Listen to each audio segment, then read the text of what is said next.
Oke, and welcome to What Do I Learn. Di video sebelumnya saya telah membahas mengenai apa itu gerbang logika, sejarah gerbang logika dan gerbang logika dasar yakni AND, OR, dan NOT serta simulasinya di software Codeus. Maka di video kali ini saya akan menjelaskan mengenai gerbang logika lain yang disebut dengan Universal Logic Gate, yakni gerbang logika NAND dan gerbang logika NOR. Langsung saja. Untuk gerbang logikanya sendiri merupakan gerbang logika yang merupakan gabungan dari gerbang logika AND dan gerbang logika NOT. Jadi untuk simbolnya sendiri yakni seperti ini dengan gerbang logika N lalu diberikan bulatan seperti gerbang logika NOT. Atau bisa dengan simbol gerbang logika N lalu dituliskan gerbang logika NOT. Ini adalah merupakan gerbang logika NAND atau kalau diperpanjang maka gerbang logika NOT N. Untuk tabel kebenarannya mari kita buat.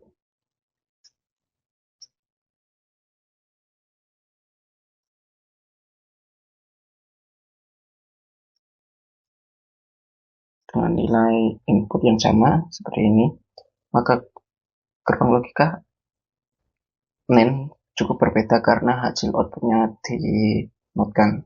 Untuk gerbang logika AND pada awalnya kan apabila nilai inputnya sama-sama 1 maka hasil outputnya adalah 1. Karena di sini ada notnya maka hasil outputnya yang berbeda. Jika 0 di logika AND merupakan 0 outputnya maka hasilnya diubah menjadi 1 karena dinotkan.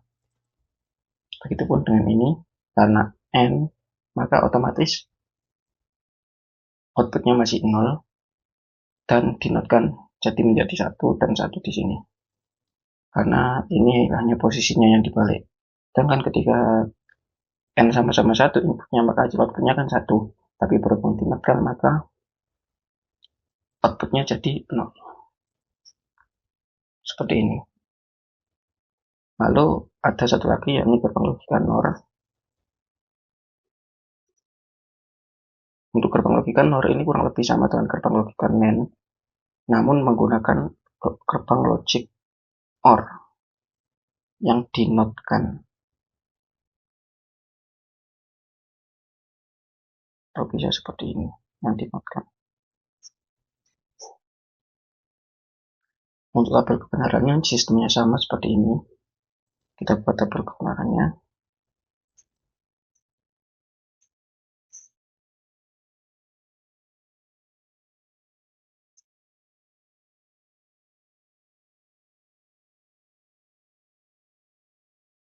Untuk gerbang logika NOR atau NOT, apabila ketika posisinya 0, maka hasil outputnya 0. Tapi karena dinotkan maka hasil outputnya 1. Sedangkan untuk gerbang logika OR sendiri, apabila salah satu inputnya 1 maka hasil outputnya 1. Tapi berhubung dinotkan maka otomatis menjadi 0. Ini pun juga sama 0 karena posisinya yang dibalik. Dan ketika sama-sama 1 hasil outputnya tetap 1. Namun karena dinotkan hasil outputnya menjadi 0. Jadi gerbang logika NAND dan NOR ini merupakan kebalikan dari gerbang logika AND dan gerbang logika OR. Lalu kenapa gerbang logika NAND dan NOR ini disebut gerbang logika universal? Karena gerbang logika NAND dan NOR ini bisa digunakan untuk membuat gerbang logika lain. Seperti gerbang logika dasar yakni AND, OR, dan NOT kita bisa membuatnya dari gerbang logika NAND dan NOR maupun gerbang logika eksklusif. Ini akan dibahas di video berikutnya, yakni gerbang logika eksklusif adalah gerbang logika yang biasanya digunakan untuk aritmatik atau pembanding. Mungkin itu saja di video kali ini. Terima kasih dan sampai jumpa.